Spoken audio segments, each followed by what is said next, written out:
Olá, amigos. Estamos começando mais um Tribuna Comunidade aqui no tvtribuna.com, recebendo mais uma personalidade da política da região, o deputado federal Beto Mansur, que é o nosso terceiro convidado. Já passaram por aqui o Alberto Mourão, deputado federal também, e o secretário estadual de Desenvolvimento Econômico, Ciência e Tecnologia, Paulo Alexandre Barbosa. Beto, obrigado pela sua presença aqui. Em primeiro lugar, para o pessoal que acompanha o tvtribuna.com, que acompanha a sua carreira política, como é que tem sido o seu trabalho em Brasília nesse início de mandato? Primeiro, cumprimentar a todos vocês, cumprimentar você, Eduardo, e a toda a equipe da Tribuna. Agradecer o convite. É importante a gente estar aí conversando via internet, né? E o nosso trabalho, lógico que a gente já acumulou um pouco de experiência ao longo desses últimos anos, dentro do Congresso Nacional, e logicamente voltado às pautas com relação às questões que envolvem o Brasil como um todo, mas também e fundamentalmente a nossa região. Até porque a região da Baixada Santista, em função de ter o maior porto da América Latina, de você ter uma grande importação e exportação via Porto de Santos, e de a gente ter uma certa estrutura dentro da nossa região, principalmente agora com o advento do pré-sal, e de a gente trabalhar e buscar, e a própria Petrobras ter aceito com que a região seja o grande cérebro do pré-sal, isso tudo acaba ajudando muito dentro do Congresso Nacional a gente aprovar determinadas leis que nos atendam aí os anseios de toda a região. Você pode participar com a gente dessa entrevista entrando no tvtribuna.com e mandando a sua pergunta jornalismointernet@tvtribuna.com. Deputado, eu tenho uma curiosidade, pessoal. Qual é o seu mandato? Que número de mandato é o seu já na Câmara Federal? Olha, eu fui parlamentar, eu fiz uma carreira muito curta como vereador, né? Eu fiquei 2 anos como vereador, logo depois eu fui para a Câmara Federal. Aí eu cumpri um mandato de 4 anos, depois eu fui reeleito, cumpri um mandato de 2 anos, me tornei vice-presidente da Câmara, etc. Aí me elegi prefeito. Fui prefeito de 97 a 2004, fiquei fora com mandato em função do calendário por 2 anos, aí depois fui candidato novamente a deputado, fiquei 4 anos e agora fui reeleito. Então eu estou no, vamos dizer, quarto mandato. A curiosidade vai justamente aí. 4 mandatos como deputado, 2 como prefeito de Santos. Quem tem a posição de decidir, como o senhor teve, com a caneta na mão, e vai para a Câmara Federal, sofre muito, se angustia muito com a morosidade das coisas em Brasília, enquanto que como prefeito você no Executivo pode realizar? Depende muito do próprio parlamentar, né? Lógico que eu particularmente, como sou uma pessoa que vim do empresariado e que gosto de executar, foi, lógico, muito melhor eu ter sido prefeito. Porque aí você constrói uma creche, constrói uma escola, faz um hospital, pavimenta ruas, e é uma coisa mais imediata. O parlamento, a própria palavra diz, é para você falar, né? Quer dizer, há muita discussão, as coisas, inclusive, tem uma morosidade da própria legislação que assim a exige. Você quer aprovar uma lei, você tem que passar em comissões, e tem muita discussão e etc. Eu, particularmente, eu gosto muito da vida pública, gosto muito do Congresso, mas se você me perguntar o que eu verdadeiramente gosto de exercer, é a caneta na mão, é você exercer um mandato executivo, que aí a gente acaba realizando mais coisas. Deputado, agora na Câmara o senhor está na Comissão de Ciência e Tecnologia? Sim. Já há algum tempo, já de outro mandato. Desde o início. Desde o início. Desde todos os mandatos, desde a primeira vez. Por eu ter formação de engenheiro eletrônico e de ser do meio de comunicação e de gostar disso, eu sempre fui um componente da Comissão de Ciência e Tecnologia. Existem algumas figuras que são assim permanentes, né? As pessoas já sabem muitas vezes quem procura, às vezes para discutir uma questão tecnológica, etc. Eu sempre fui da comissão. E na prática, nessa comissão, que também tem um nome mais extenso, qual é a sua atuação? O que de prático pode fazer o deputado que atua nessa comissão? O processo legislativo ele é interessante no seguinte sentido. Você tem, por exemplo, medidas provisórias que são determinadas, que vão se tornar leis, mas determinadas ações do Executivo que mandam medidas provisórias, e isso está na nossa Constituição, num processo, diria para você, mais rápido de aprovação de uma legislação.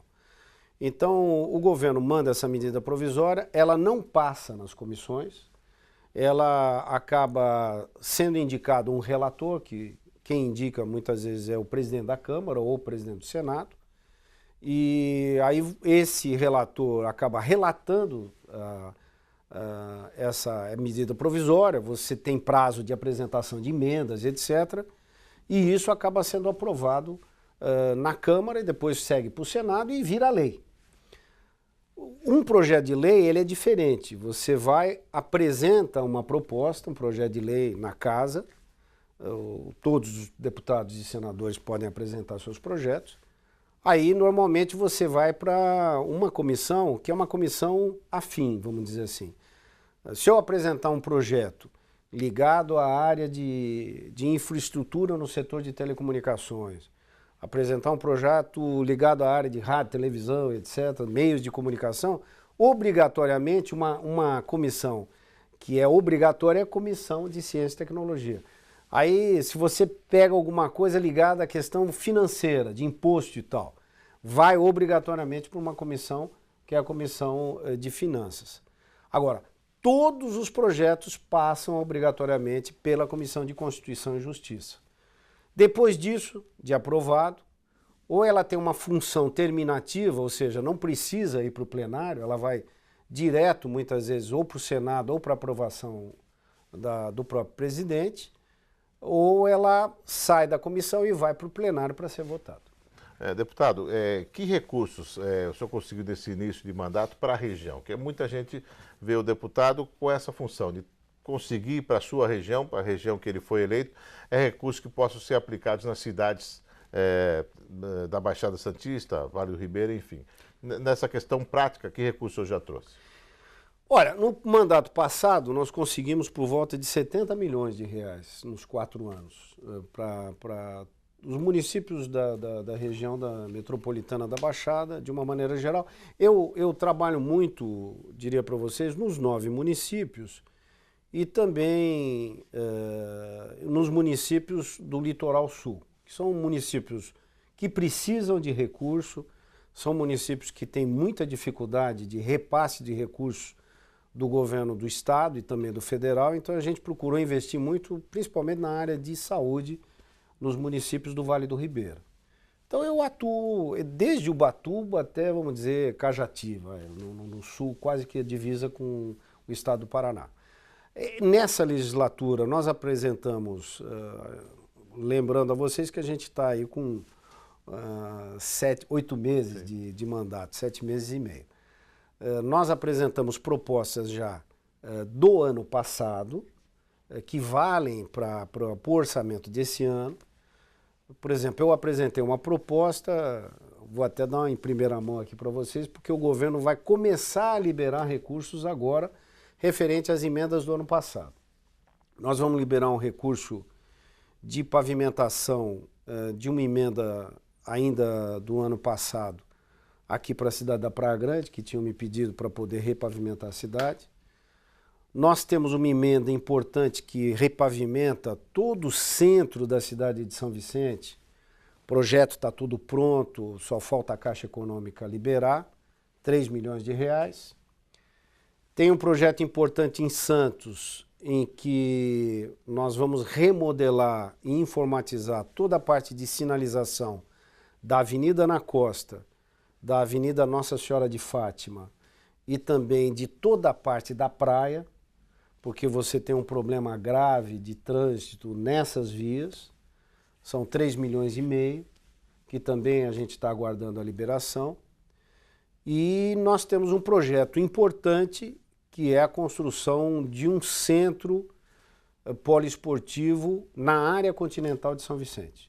Mais ou menos nos moldes do centro do Rebouças, que foi construído em Santos, e também do M. Nascimento Júnior, que foi construído na Zona Noroeste. A gente fez uma proposta com o prefeito Técio de construção no Humaitá de fazer um grande poliesportivo, com piscina e etc. Tem uma emenda no valor de 8 milhões de reais, que está para ser aprovada no Ministério dos Esportes. Mas a gente sempre está atrás de buscar, como a gente diz, rato de ministério. Você sempre vai atrás, principalmente final de ano, final de orçamento, atrás de busca de recursos que são importantes para a região. Deputado, o fato de ter sido prefeito durante 8 anos facilita o seu entendimento da necessidade de cada prefeito da região, de cada município? Eu acho que facilita, viu, Eduardo? Porque vamos pensar o seguinte, existem municípios com mais estrutura, outros com menos. Os municípios, por exemplo, Vale do Ribeira, de que maneira que eu procurei trabalhar? Liberar recurso para a área da saúde, principalmente para pronto-socorro. Por que eu digo isso? Porque muitas vezes você falta as coisas que são assim primárias num pronto-socorro. Falta gaze, falta fio para você fazer sutura, falta mercúrio cromo, falta essas coisas. E aí eu acabei liberando esses recursos para os diversos municípios, que o governo municipal ele tem facilidade de fazer um projeto e buscar esse dinheiro. E, vamos dizer, os projetos mais complexos, tipo, vamos dizer, ligação Zona Noroeste, Zona Leste, túnel, que a gente tem que buscar lá 10, 12, 20 milhões de reais. Questão que envolve porto, que é uma coisa mais complexa, a gente deixa para cidades maiores que têm mais estrutura para poder fazer projeto. Em linhas gerais é isso, mas eu acredito até que o dinheiro, ele é, de uma forma geral, sempre bem-vindo para os prefeitos, né? Uma cidade, vamos dizer, uma cidade como Santos, que tem um orçamento aí de mais de 1 bilhão e 600 milhões, às vezes você arrumar 100 mil reais, dá um trabalho grande para o Papa, por exemplo, deslocar alguém para buscar 100 mil reais. Mas já 3 milhões e meio para um determinado projeto, uma coisa maior, já se trabalha em cima disso. Deputado, antes da gente passar as perguntas e também as questões mais regionais, tem outra curiosidade. Como com 4 mandatos, o senhor pegou como presidente desde o Fernando Henrique Cardoso? Fernando Henrique ou já o Lula? Eu peguei o Collor. Pegou o Collor ainda? Votei pela cassação do Collor. Eu peguei depois o Itamar. Depois mais eu peguei, gente do que eu pensava, então. Eu peguei o Fernando Henrique, Lula e agora a Dilma. Nesse tempo de convivência aí com os homens que dirigiram o Brasil, qual deles era mais fácil no trato com a Câmara, com os deputados? Collor, 0. Eu nunca tive relação com o Collor porque ele também, quer dizer, eu entrei em 91, se não me engano, na Câmara, ele ficou pouco tempo. E ele não tinha muita relação com o Congresso. Eu era do PDT naquela época, a gente na verdade não tinha relação nenhuma. E ele também não fazia nenhuma questão de exercer essa relação no Congresso. Eu conheço o Collor agora, porque é senador. Com o Itamar tive uma relação boa, tive muito mais relação assim, pessoal com o Fernando Henrique, porque eu era muito amigo do Sérgio Mota, e eu era muito amigo do Luiz Eduardo, fui vice-presidente da Câmara com o Luiz Eduardo, que era muito amigo do Fernando Henrique. Então a gente acabou tendo uma boa relação. Com o Lula, eu sempre tive muito boa relação com ele, porque na época que eu era deputado, o Lula ainda não era nada, era presidente do PT, a gente tinha uma relação muito carinhosa assim no avião, ele sempre defendendo a Thelma, porque sabia das disputas, etc. Falava, pô, cuidado com a minha menina e não sei o quê. E sempre tivemos, assim, uma relação muito, muito respeitosa. Com o Zé Disseu, tenho boa relação com ele e tal. E mesmo com o Lula. E com a Dilma, eu tenho uma relação, assim, mais... tive com a Dilma aqui no estádio aqui da Portuguesa. conversamos um pouco, porque ela ainda é da época do meu pai, que meu pai foi caçado pela Revolução, ela também acabou sendo presa e etc. Mas eu não tenho uma relação muito direta com a Dilma agora. Mas, de uma maneira geral, até em função do meu tempo na Câmara, de ter sido vice-presidente, de ter sido prefeito de uma cidade importante como a cidade de Santos, a gente acaba tendo boa relação com todo mundo, e isso para mim é muito bom. Deputado, vamos às perguntas aqui, algumas estão chegando. O Marcelo Moura, de Brasília, diz que considera o senhor um dos melhores prefeitos que Santos já teve, mas gostaria de saber qual o seu principal projeto para Santos como deputado. Quer saber também se o aeroporto regional vai sair do papel. Se a gente falar de aeroporto metropolitano no Guarujá, que é, vamos dizer, a antiga base aérea de Santos, eu quero dizer para vocês, eu sou brevetado, eu sou piloto também. É muito difícil de nós termos um aeroporto de carga lá na base aérea de Santos, porque a pista não comporta para isso. Você tem a localização da pista que você teria que ampliar e entrar no canal da Bertioga, no canal do Estuário. Então, nós temos uma série de dificuldades para você poder montar um grande aeroporto de carga. Saída para o aeroporto metropolitano é um aeroporto civil. Na minha opinião, possivelmente no futuro vai acontecer isso, de você tirar o aeroporto, por exemplo, que está no centro da cidade, que é o Campo de Marte, que é um aeroporto que atende, de uma maneira geral, a aviação civil dentro de São Paulo, ou seja, os aviões menores, e tentar colocar em Jundiaí, Guarujá e etc. O grande aeroporto de carga, na minha opinião, ele pode se dar aqui na região da Praia Grande, que tem um projeto privado, com uma pista grande, uma estrutura grande, para você montar um aeroporto de carga. É o modal que nos falta, porque a gente tem o maior porto da América Latina, a gente tem ferrovias, nós temos grandes rodovias chegando e saindo da Baixada. O que nos falta é um aeroporto de carga. Porque, por exemplo, você pode ter, vamos pensar, chega aí um determinado contêiner para o Paraguai. Ele, logicamente, vai via rodoviária. Sim. Se você, eventualmente, tiver um aeroporto de carga, ele pode ir de avião, etc. Pode ser desovado o contêiner em algum centro aqui, logístico, e ele ir de avião. Então, é o que nos falta, e eu acho que a tendência é de isso acontecer. O projeto que ele me pergunta para Santos, a cidade ela cresceu muito nos últimos anos. Eu ainda lembro que quando eu fui prefeito, no começo, o santista ele estava até com a autoestima muito baixa quando nós assumimos, sabe? A cidade estava muito suja, muito judiada, sem perspectiva. Aí a gente foi começando a trabalhar. Não digo que só a equipe foi competente. Eu acho que a população foi competente, a equipe foi competente e nós também tivemos sorte.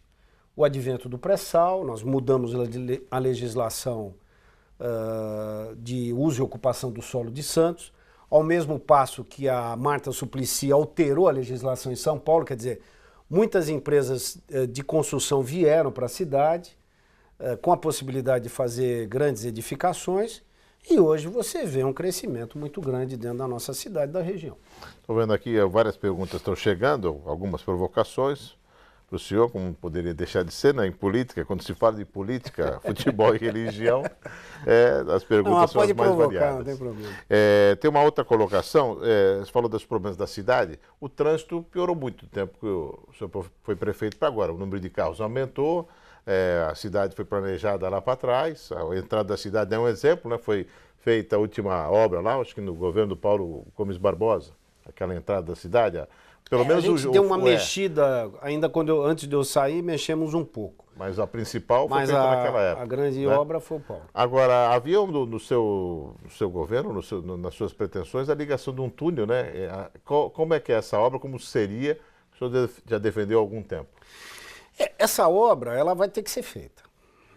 Como o túnel ligando, por exemplo, Santos ao Guarujá, que eu acho que é A proposta mais acertada é o túnel e não a ponte. Daqui a pouco a gente fala Isso. desse túnel. Vamos falar dele. Mas esse túnel ligando Zona Noroeste e Zona Leste, ele entra aqui na divisa entre Santos e São Vicente, bem ali onde a gente tem um colégio Cidades Irmãs, né? Que você corta um túnel aqui de Santos, que é o túnel do Marapé. Ele liga uma parte da cidade, que é a Zona Noroeste, com a Zona Leste.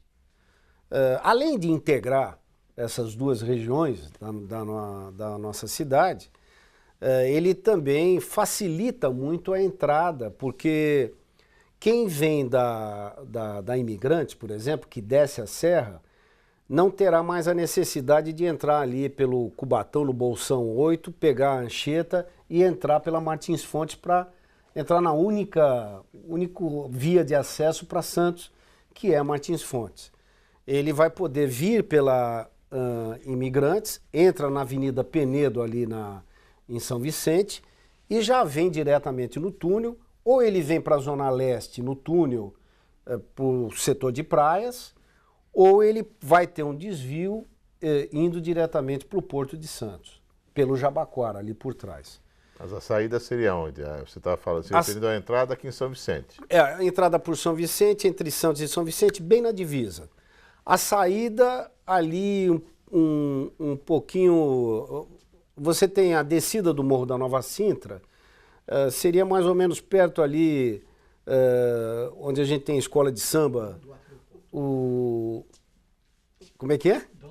Dom Duarte Leopoldo ali, naquele setor, quer dizer, um pouquinho antes da descida do Morro da Nova Sintra. Então, você tem toda a possibilidade de ter esse acesso. É uma obra que é extremamente necessária, uma obra que, antes de eu sair, nós licitamos essa obra. Quem ganhou foi a OAS, que é uma empresa grande do Brasil, que está acostumada a fazer esse tipo de obra. É uma obra que gira em torno de 150 milhões de reais, naquela época girava nisso, não deve ter mudado muito o valor, mas precisa de dinheiro do governo federal, do governo do estado e um pouco de investimento por parte do município de Santos e também do município de São Vicente. Que São Vicente não é uma cidade que tem um poder muito grande de investimento, Santos tem mais. Mas a gente vai ter que fazer essa obra com esse tipo de recurso. Falando do outro túnel que foi anunciado agora, oficializado pelo governador Geraldo Alckmin, a ligação seca entre Santos e Guarujá via túnel. Era o que o senhor esperava, como disse anteriormente, ou ainda pensava que a ponte anunciada, pelo menos em maquete, pelo ex-governador José Serra, pudesse sair do papel? Naquela oportunidade, quando o Serra foi candidato à presidência da República, e eu o apoiei, estive com ele e tal, eu falei, Serra, essa obra que você vai ver aí na maquete, etc., é uma obra inviável. Eu até estive junto com ele e tal.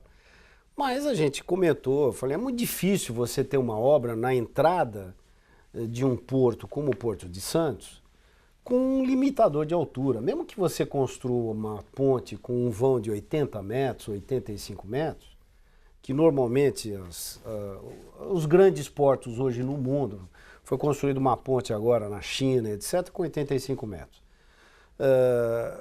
A gente vai ter problema, porque para você fazer uma ponte com 85 metros, você tem que chegar no 85º andar lá. E você precisa de rampa de acesso. Então não ia poder subir caminhão, porque você tem um índice de subida, uma taxa de subida muito elevada. Não ia poder ter trânsito de bicicletas, porque você tem um volume muito grande de bicicletas entre as duas cidades. E eu ponderei com ele que a melhor solução seria o túnel. Agora, finalmente, depois de muita discussão, vai aqui, vai ali, o governador Geraldo Alckmin se propõe a construir o túnel. Mas a população de Santos e da Baixada também é ressabiada, né? Porque é tanta promessa aqui e ali. A gente espera que esse estudo seja efetivado, mesmo que ele custe mais caro. Eu acho que ele tem viabilidade econômica, mesmo que você possa fazer uma PPP, que é uma parceria público-privada, para poder cobrar pedágio, etc., e a gente possa construir esse túnel. A minha única preocupação é saber, eu acho que a gente vai ter que acompanhar um estudo, nós vamos ter audiências públicas, etc.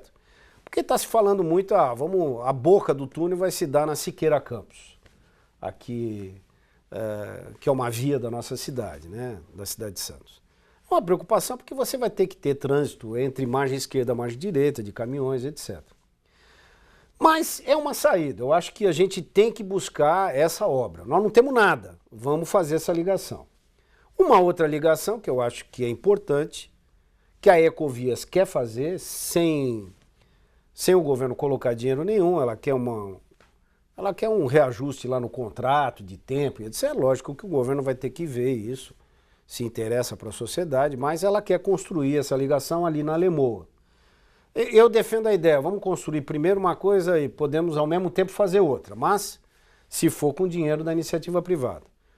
Mas eu acho que a gente tem que eminentemente fazer o túnel para atender ciclistas, atender o famigerado VLT, que o governo disse que já vai passar por baixo do túnel também, para atender os caminhões, que são fundamentais para o desenvolvimento, e para atender, logicamente, os carros transitando aí Guarujá e Santos. A população fica receosa porque foram muitos anos de promessas, né? Muita espera, e agora vem tantas juntas que fica na dúvida. Eu só quero lembrar que quem falou muito do túnel foi o falecido Justo.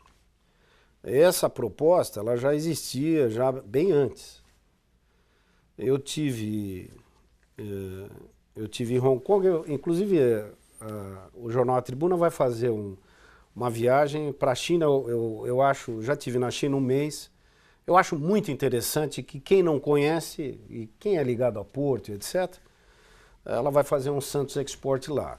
Conhecer o Porto de Xangai. Isso, vai conhecer a China e vai passar por Hong Kong. Hong Kong hoje deve ter, eu estive lá há 20 anos atrás, Hong Kong hoje deve ter uns 3 túneis, porque já tinha 2, estavam pensando em construir o terceiro, tem ponte, tem isso e aquilo. Então não é uma coisa que segredo, eu acho que tem que pegar na unha e fazer. Certo. Só falando no Santos Export, o senhor se referiu aí, dia 25 agora, acontece em Santos, né, com a presença de várias autoridades, secretários estaduais, mediação e apresentação do Luiz Nassif, do Jorge Vidor, e a viagem à China de 7 a 17 de outubro, a previsão para conhecer o Porto de Xangai. Uma outra pergunta que chega aqui, deputado Beto Mansur. Marco Antônio Durval, professor e membro do PSTB de Santos, candidato a vereador 2 vezes pela cidade. Gostaria de saber se está sendo feito algo para regularizar o curso de tecnólogo junto à Petrobras, pois a Unimes Virtual oferece o curso e a Petrobras não aceita o cargo de tecnólogo. O senhor tem conhecimento desse assunto? Não tenho, mas eu posso me inteirar. Eu acho que houve um trabalho, inclusive do próprio...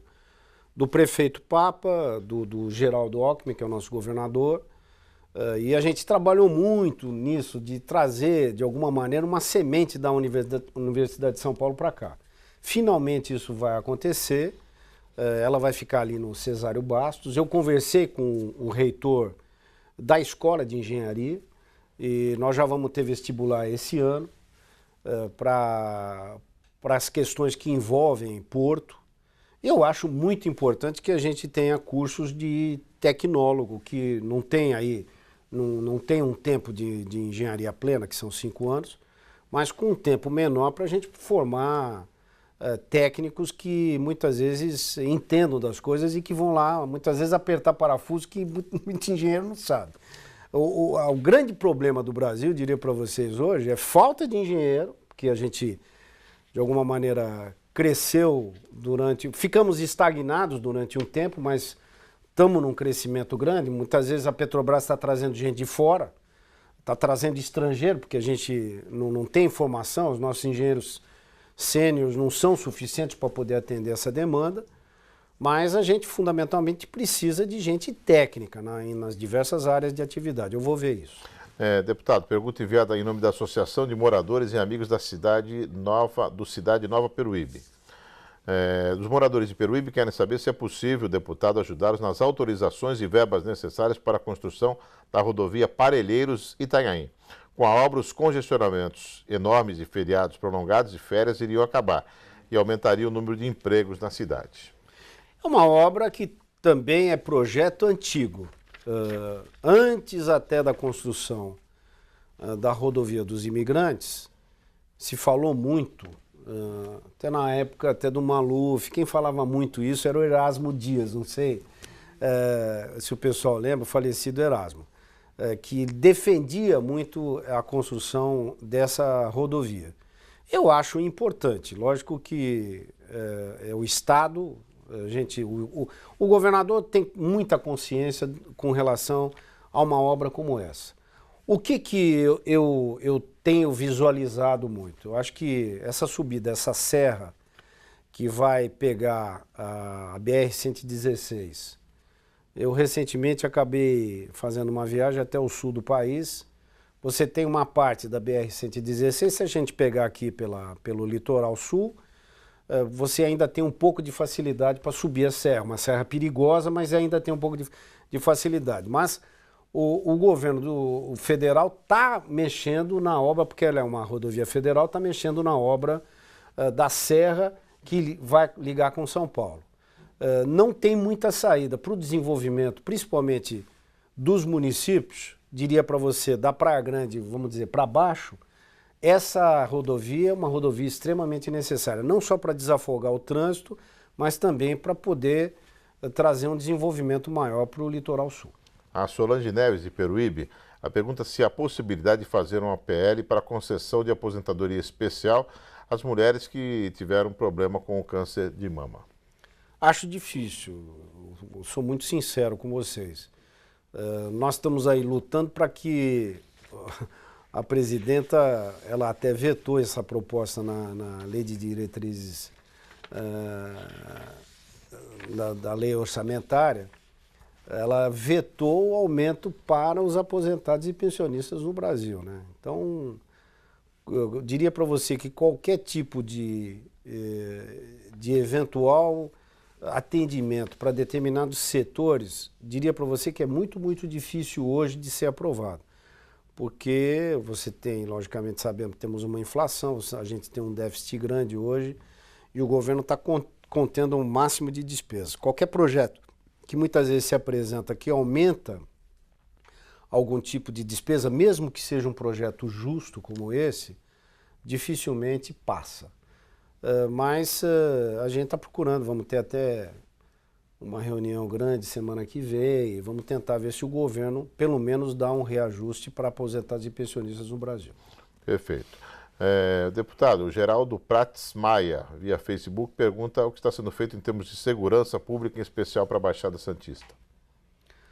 Olha, segurança é uma questão de Estado, mas eu diria para você, eu estou defendendo muito a aprovação da PEC, a famosa PEC 300.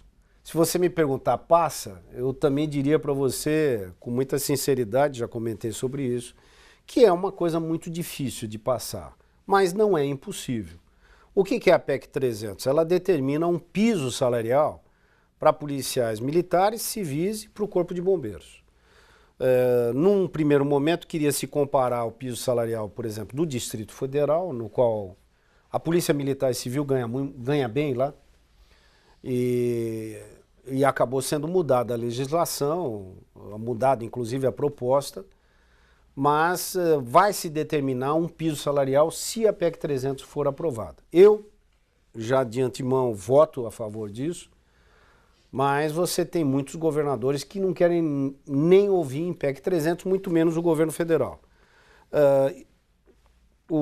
Até conversei com o Geraldo Alckmin sobre isso e ele acabou até dando um aumento agora recentemente para os policiais militares e civis. Eu acho muito importante que as pessoas que nos dão segurança e colocam a sua vida em risco, que são os policiais, eles precisam ganhar bem. Eu acho que a gente precisa de uma boa estrutura na polícia. Lógico que nós temos na região da Baixada índices altos ainda de criminalidade em alguns setores, no qual a polícia tem que trabalhar com mais força, mas a gente não pode esquecer também que nós vivemos numa cidade litorânea, em regiões litorâneas. Muita gente vem para cá, muitas vezes que não é morador. É diferente, às vezes, você morar numa cidade, vamos dizer, com índices tipo Praia Grande, Peruíbe, que você muitas vezes no final de semana você tem uma morte, você tem um latrocínio, você tem um roubo aqui e ali. Porque vem muita gente de fora, muitas vezes o policial do quarteirão não conhece essa pessoa porque são turistas. Então a gente tem um lado bom do turista vir para cá, mas você também tem o problema da insegurança. Por isso que eu acho que até o governo tem que dar uma atenção toda especial e investir mais em segurança, o governo do estado, eu estou dizendo, aqui dentro da nossa região. O deputado Temilton Pimentel Matos, pelo Facebook, manda a seguinte pergunta. Como o senhor se sente hoje sobre a informação da então candidata à prefeitura Thelma de Souza, há mais de 10 anos, quando colocou que pretendia estender as pesquisas sobre reserva de petróleo na Bacia de Santos, caso fosse eleita? Diz aqui o Temilton que na época o senhor chamou a candidata de alienada. Na época da campanha, né? O que aconteceu, até hoje eu mantenho muito boa relação com a Thelma, né? Até outro dia nós fomos num evento aqui um evento que o governo do estado fez, de distribuição de verbas para a região metropolitana, sentamos nós um do lado do outro. Até um jornalista da Tribuna hoje me perguntou, Beto, o que vocês estavam conversando? Eu falei, na verdade a gente estava conversando sobre os nossos filhos, né? Ela tem 2 filhos e eu tenho 2 filhos também. Meus filhos são um pouco mais velhos e tal, mas a gente estava conversando sobre questões pessoais de amenidade, né? Eu acho que a Thelma, não dá para demonizar a Thelma. Eu acho que ela foi uma prefeita. Lógico que eu sempre disputei com ela, não concordo com os métodos que ela usou. Mas ela tem que ser respeitada porque ela está aí. Outro dia nos encontramos, eu falei, somos sobreviventes desse negócio todo da vida pública, né? Porque a gente tem o nosso voto e a gente tem os nossos eleitores e eu acho que essas coisas precisam ser respeitadas. Mas o que aconteceu naquela oportunidade foi que a Thelma falou que tinha petróleo aqui, em frente ao Gonzaga. O que eu quero dizer para vocês é o seguinte, Bacia de Santos, como é chamada Bacia de Santos, ela vai do Espírito Santo até Santa Catarina. Quer dizer, toda esta área se convencionou de chamar Bacia de Santos. Quando você fala, foi descoberta determinada jazida de petróleo na Bacia de Santos, não quer dizer que foi descoberto aqui em frente à cidade de Santos, ou em frente ao Guarujá, ou em frente a São Vicente. E na verdade, nós não temos as grandes jazidas, por exemplo, de Tupi, que hoje chama aquela área toda de Lula e etc., ela está no estado do Rio de Janeiro, entendeu? Então, você tem alguma coisa na divisa, mais precisamente em Ubatuba, na frente de Caraguatatuba, está se montando uma usina de recebimento de gás em Caraguatatuba. Por que não montou, por exemplo, em Santos? Porque ela está de frente para Caraguatatuba, essa jazida de gás que foi descoberta. Infelizmente, a gente não tem ainda uma jazida de frente, vamos dizer, para os nossos limites. Eu espero que a gente tenha, mas eu não usei esse termo, eu só falei que ela estava enganando a população naquele momento, que foi na disputa eleitoral. Mas essa foi a verdade. Aproveitando esse assunto, a Ciliane Salles, pelo Facebook, envia a seguinte pergunta. Como podemos entender todo esse assunto de expansão da Bacia de Santos, a discussão do pré-sal, com tantos desabrigados ainda largados pelo poder público, bem estampados às portas e calçadas dos shoppings no Polo de Santos? Ou seja, muita gente coloca isso. Está se falando muito no pré-sal, do desenvolvimento de Santos, e não está se vendo o atual momento da cidade, que tem vários problemas, como o senhor foi prefeito, o senhor sabe disso, em todas as épocas, e agora não seria diferente. Eu concordo plenamente. Tanto que até o próprio Papa, preocupado com isso, ele instituiu um programa de combate à miséria, que é um programa paralelo com o governo federal, com o governo do estado. Eu acho isso muito positivo. É lógico que a gente tem que ter em mente o seguinte, nós não podemos perder a possibilidade do crescimento com a aprovação de determinadas leis que foram feitas dentro da cidade. Por exemplo, quando nós aprovamos, lá em 1998, quando eu ainda era prefeito, a nova lei de uso e ocupação do solo, essa aprovação, ela gerou todo esse crescimento que ele vem se dando nos últimos 5 anos. Quando foi essa aprovação? 13 anos atrás. Mas aí para você poder incrementar o processo de investimento, etc., o empresário, ele não vai investir porque tem a lei, aprovou ontem, etc., ele vai estudar mercado, etc. Então, esse crescimento, ele se deu ao longo dos anos. Só para as pessoas terem uma noção de valores, eu quando assumi a Prefeitura de Santos, o orçamento de Santos era de 300 milhões de reais, com 417 mil habitantes. Não mudou a população de Santos não cresceu. Eu peguei com 300, entreguei para o Papa com 700, e o Papa hoje deve entregar o orçamento do ano que vem 1 bilhão e 800.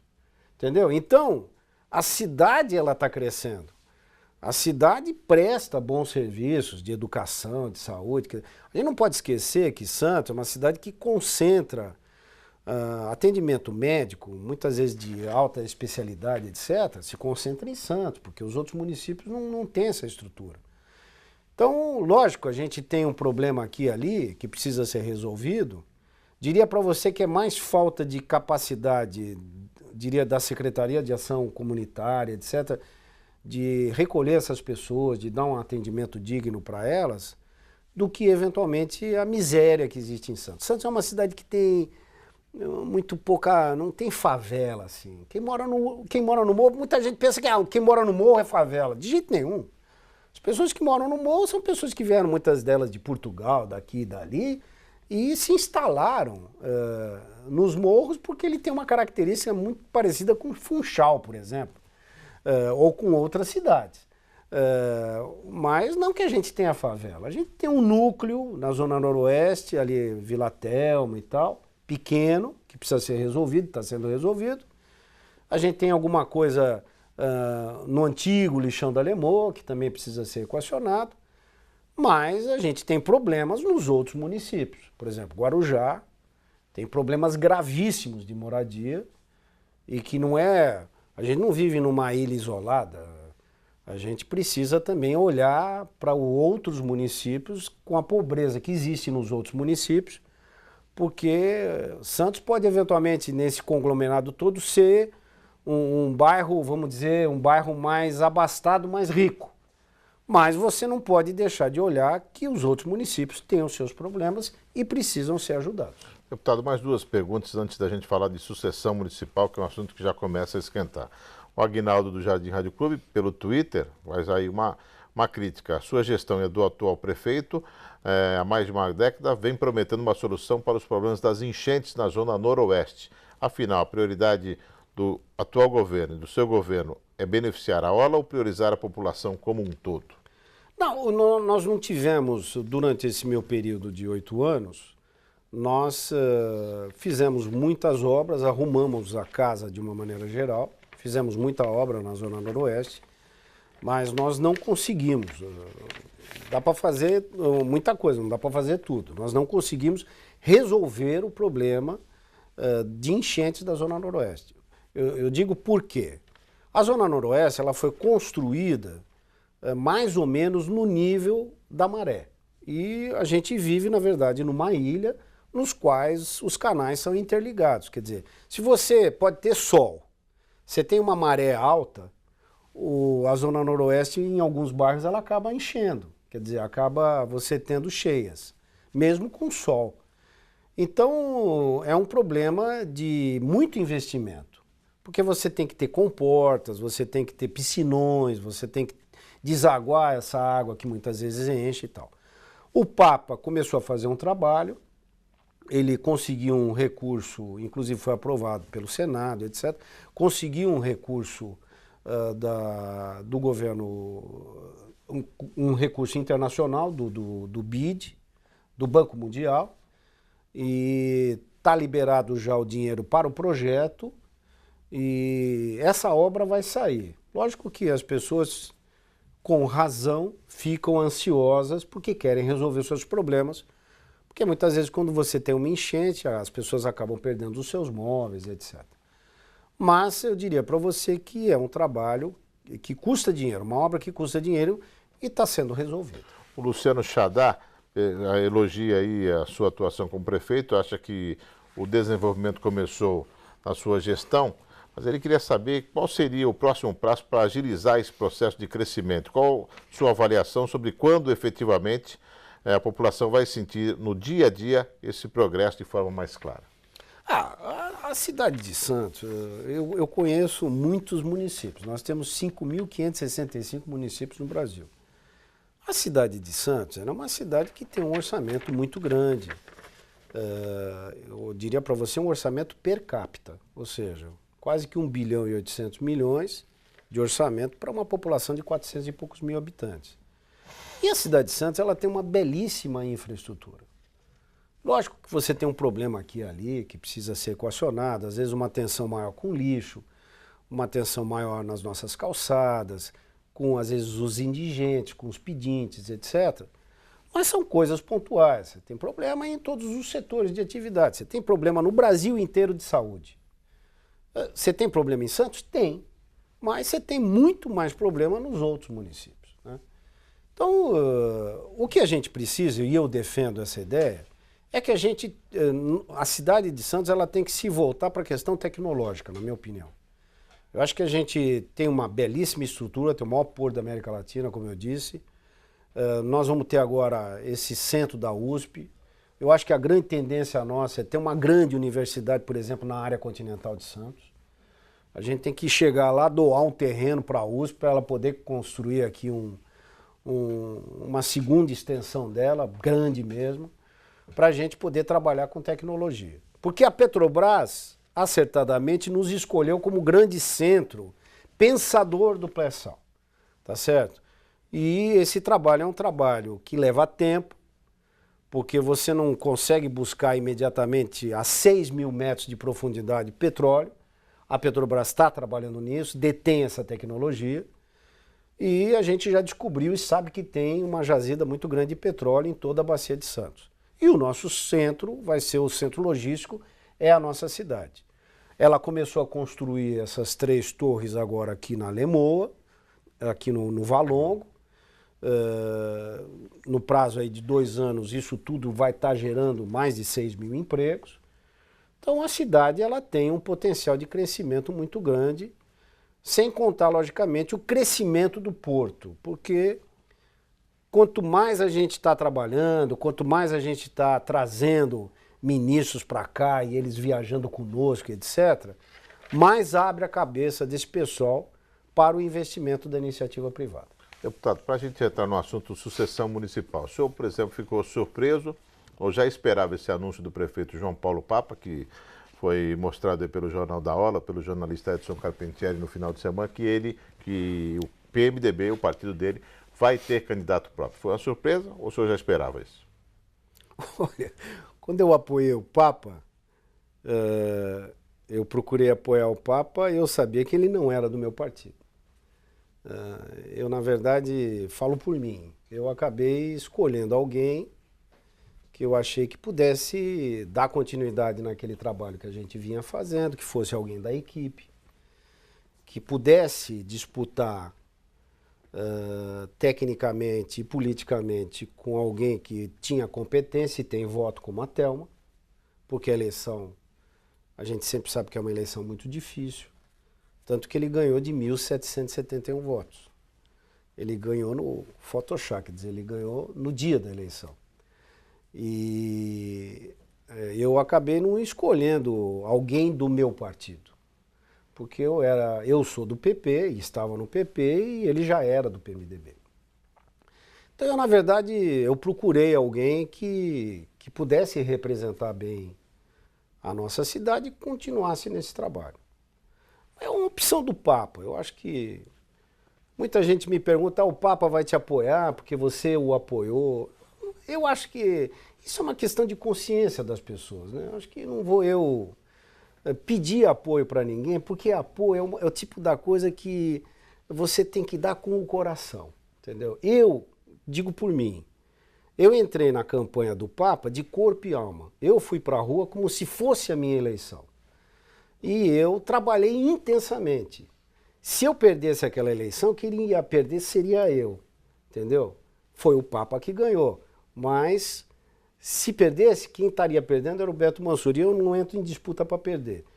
Então foi isso, eu falo por mim. Ele deu essa entrevista de ele querer ter um candidato. Eu respeito. Eu acho que cada um é cada um. Cada um tem a sua mente, a sua consciência.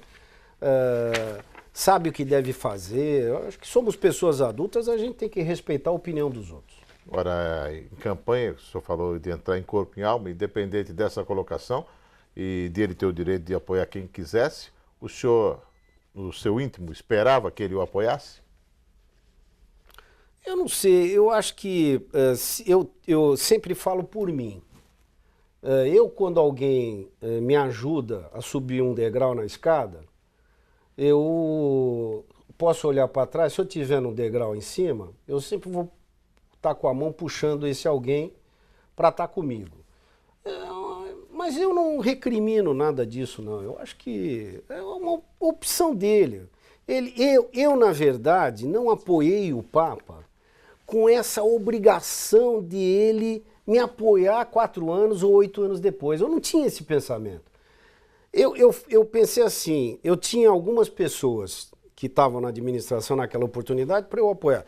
Eu tinha uma secretária de educação, que era a Jocélia, muito bem avaliada. Eu tinha o Fifi, o Antônio Carlos, que era o nosso secretário de obras, muito bem avaliado.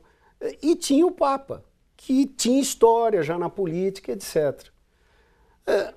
Eu acabei optando e nós acertamos, tá certo? O Fifi se tornou vice, a Jocélia ajudou e essa equipe está aí.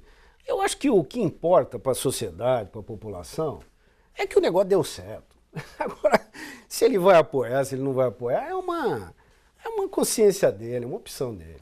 E com ou sem o apoio dele, o senhor é candidato a prefeito? Assim, eu estou trabalhando, lógico que a gente está discutindo, muita gente, Beto, tem que sair candidato, etc. É uma coisa que, por exemplo, eu gostei muito de ter sido prefeito. E é algo que eu acho que a gente pode contribuir, tá certo? Então, eu estou conversando aqui e ali. Eu acho que, lógico que a gente não vai anunciar isso agora, etc. A gente está conversando com as lideranças, etc. Mas eu acho que pela minha história política, etc., eu posso dar uma contribuição para a cidade. Eu acho que a gente está nesse negócio. Eu, na verdade, não preciso economicamente disso, tá certo? Porque eu tenho outras atividades, sou empresário, as pessoas sabem disso. Eu estou aqui porque eu gosto desse negócio, eu gosto. Fui lá, eu fiz aquela obra toda, a remodelação da praia, fiz a ciclovia, pavimentei 300 quilômetros na cidade, quer dizer, as pessoas, fiz escola, fiz creche, construí hospital. Eu acho que isso equivale, entendeu? O resto, às vezes essa disputa política, a gente vai ficando mais velho, eu já cheguei nos 60, aí a gente acaba, como eu falei para a Thelma, a gente é um sobrevivente desse negócio. Mas o que importa é você deixar as coisas que foram feitas e você andar na rua e as pessoas reconhecerem que você fez. Eu acho que o que sobra desse negócio todo para o político, na minha opinião, é você poder ir para um restaurante, sentar num restaurante, que muito político não pode, tem que ficar sempre escondido, e você se dá bem, conversar, e você tá bem na praia. Eu sou um cara que vivo na rua, correndo, etc. E graças a Deus sou uma pessoa respeitada. Eu acho que o final das coisas é esse. Há pouco mais de um ano da eleição, a gente tem aí o candidato do prefeito, do PMDB, a sua vontade hoje de ser candidato, a candidatura da Thelma, que informalmente ela já disse que é candidata, e o Paulo Alexandre Barbosa, que não se pronunciou a respeito, teve aqui a semana passada e falou que ainda é cedo para falar desse assunto. Quer dizer, os nomes são fortes, né, que estão aparecendo. Parece que vai ser uma eleição bem concorrida. Eu acho que vai ser. Eu acho que o Paulinho, respeito, mas o Paulinho é o Beto Mansur de 20 e poucos anos atrás. Eu me dou muito bem com o Paulo, gostava muito do pai dele, gosto muito dele. Ele é um candidato em potencial, é deputado estadual, é secretário do governo. A Thelma, pela história dela toda. O Papa, pelo que eu li na matéria, muito bem feito, inclusive, pelo Carpentieri, ele deve lançar um candidato. Pelo que eu ouço aqui e ali, pode ser o Sérgio Aquino, né, que é o secretário dele de Portos. O Antônio Carlos é candidato, o Fifi, O Odair é pré-candidato. Você tem aí o Fabião, que é secretário de Meio Ambiente, também é candidato. Então, eu acho que a cidade ela tem uma gama grande de bons candidatos. Eu acho isso, para nós, uma coisa muito positiva. É triste você, às vezes, pegar uma cidade que você não tem uma opção, que você tem candidatos, muitas vezes, fracos e etc. Então, eu sempre acho que Santos é uma cidade diferenciada, porque forma bons políticos, entendeu? Eu acho que a gente vai para uma eleição que vai ser muito agradável, porque eu gosto da disputa. A eleição, a última do Papa, eu falei para ele, Papa, essa eleição foi sem graça, porque você não teve um debate, você não teve uma disputa, etc. A Thelma é muito divertida no debate, quer dizer, vai ser muito interessante e as pessoas gostam disso. Deputado, muito obrigado pela sua presença aqui no tvtribuna.com, que volta na semana que vem com mais um convidado especial.